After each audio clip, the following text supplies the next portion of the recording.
जब मैं यूपी में जाती हूँ वहाँ पे भी हम काम करते हैं। यूपी में तो मैं सुरक्षित महसूस नहीं करती। पूछना चाहूंगी निर्भया फंड का क्या हुआ, कितने पैसे इस सरकार ने इस्तेमाल किए। की बात करें, लेकिन वहाँ के सूबे के जो मुख्यमंत्री हैं योगी आदित्यनाथ, वो कहते हैं अगर यहाँ पर जो क्राइम करता है, महिलाओं के साथ अत्याचार करता है, हम बुलडोजर चला देते हैं सीधा। तो क्या इस बात का समर्थन करना चाहिए, थू थू करनी चाहिए इस बात। पात्रा ऐसा कहता है। संबित पात्रा है कौन? Who is Sambit Patra? आप मुझे ये बताइए। I can't waste my time on certain human being। और कितना वक्त चाहिए? 8 साल बहुत होते हैं। और मैं कहूँ इसके बाद वक्त नहीं देने वाली, क्योंकि ये जो ताकत है ना, ये सेक्युलर फोर्सेस को फिर से सरकार में लाने का काम। आइए आप भी जो आ जाइए और भारत जोड़ो यात्रा में शामिल होइए।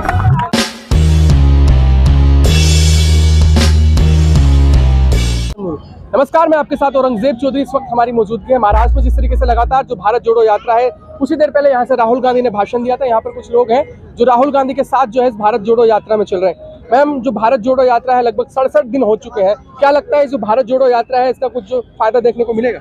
देखिए, फायदा नुकसान के लिए कोई यात्रा नहीं होती। सच्चाई के लिए एक यात्रा है, एकता के लिए यात्रा है, और बेरोजगारी और जो महंगाई है उसके खिलाफ ये यात्रा है। और मुझे लगता है देशवासियों की जो आवाज है वो ये यात्रा और ज्यादा बुलंद कर रही है। जिस तरीके से चुनाव है, चाहे हिमाचल की बात करें चाहे गुजरात की बात करें, वहां से लगातार जो है मोदी जी ये दावे कर रहे हैं कि इस बार जो है हमें वोट करें, कांग्रेस जो है काम नहीं करने देती है।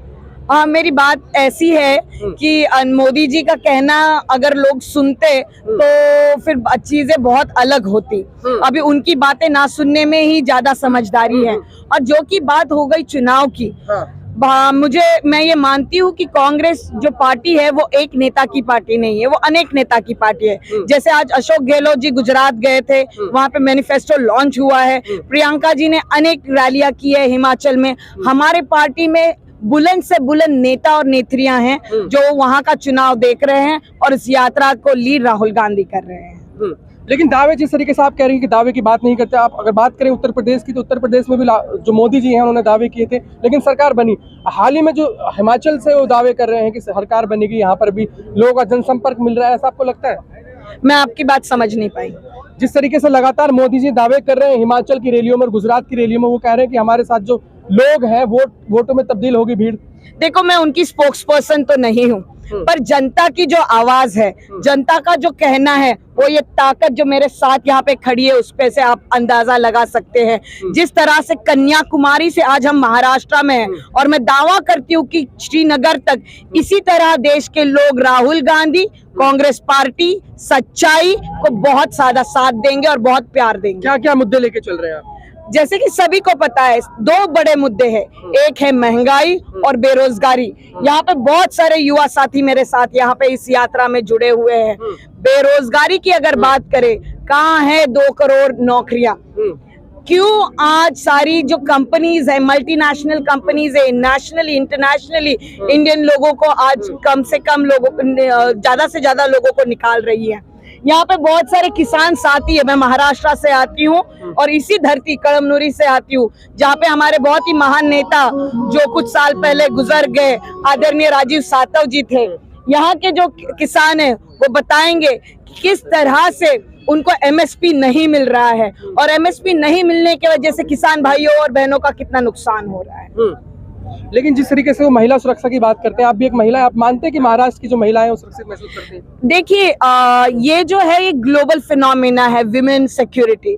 अगर मैं कहना चाहूँ, मैं जहाँ पे आज खड़ी हूँ, इतने भाई मेरे साथ है, मैं सुरक्षित महसूस करती हूँ। पर जब मैं दिल्ली में चलती हूँ, दिल्ली के सड़कों पे चलती हूँ, और जब वो नजरें मुझ पे गिरती है, तो मुझे जरूर लगता है कि मैं सुरक्षित नहीं हूँ। मैं जब यूपी में जाती हूँ, खास करके जब मैं यूपी में जाती हूँ, वहाँ पे भी हम काम करते हैं, यूपी में तो मैं सुरक्षित महसूस नहीं करती हूँ। और अगर आपको देखा जाए, सबसे बड़ी बात होती है पॉलिसी को लेके।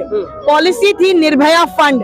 मैं पूछना चाहूंगी निर्भया फंड का क्या हुआ, कितने पैसे इस सरकार ने इस्तेमाल किए, कितनी महिलाओं को, कितने सारे केसेस फास्ट ट्रैक कोर्ट में चले, ये बहुत बड़े बड़े सवाल हैं। आप उत्तर प्रदेश की बात करें, लेकिन वहाँ के सूबे के जो मुख्यमंत्री हैं योगी आदित्यनाथ, वो कहते हैं अगर यहाँ पर जो क्राइम करता है, महिलाओं के साथ अत्याचार करता है, हम बुलडोजर चला देते हैं सीधा। तो क्या इस बात का समर्थन करना चाहिए, थू थू करनी चाहिए इस बात की?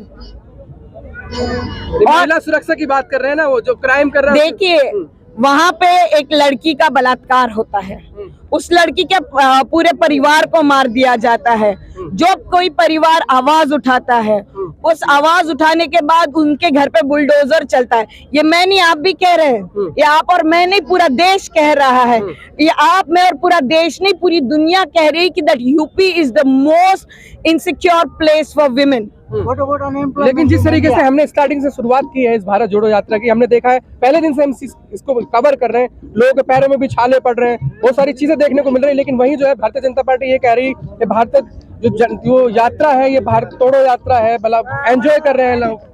यहाँ पे एक छोटा बच्चा है, एक छोटी बच्ची है, यहाँ पे यंगस्टर्स है, यहाँ पे किसान है। आपको क्या लगता है यहाँ पे तोड़ने की बात चल रही है, जोड़ने की बात चल रही है? यहाँ पे मौलाना जी साथ में है। मैं एक संबित पात्रा ऐसा कहते हैं। संबित पात्रा है कौन? Who is Sambit Patra? आप मुझे ये बताइए। I can't waste my time on certain human being. Unemployment in India, unemployment and unemployment of boys. बेरोजगारी पे क्या कहेंगे? बेरोजगारी को तो आपको पता ही है, जिस तरह से सीएमआई का नया डेटा आया हुआ है, पिछले महीने में सीएमआई का नया डेटा आया, उस डेटा के अनुसार जिस तरह से नौकरियां देश में युवाओं के हाथों से जा रही है, वर्क फ्रॉम होम के नाम पे जिस तरह से बहुत सारे लोगों की कटौती की जा रही है काम से। ना केवल ये, कॉर्पोरेट जॉब्स में जो लोग वर्क फ्रॉम होम कर रहे हैं उनकी पगारों में भी कटौती की जा रही है। और जो मैं कहूँ, सरकारी नौकरियां, कितनी भर्तियां पेंडिंग है पूरे देश में, रेलवे हो चाहे अदर गवर्नमेंट ऑफिसेज हो, सारी तरह बहुत सारी जगह पे पेंडिंग है, पर वो उस पे कुछ काम नहीं किया जा रहा है। अभी 8 साल हुए, वक्त दीजिए, धीरे धीरे और कितना वक्त चाहिए, और कितना वक्त चाहिए? 8 साल बहुत होते हैं। और मैं कहूँ इसके बाद वक्त नहीं देने वाली, क्योंकि ये जो ताकत है ना, ये सेक्युलर फोर्सेस को फिर से सरकार में लाने का काम। भारत जोड़ो यात्रा से आखिर में मोदी जी के लिए क्या संदेश? मैं उनके लिए सिर्फ इतना संदेश दूंगी कि हम सब प्यार में विश्वास करते हैं, हम सब एकता में विश्वास करते हैं। आइए, आप भी जो आ जाइए और भारत जोड़ो यात्रा में शामिल होइए।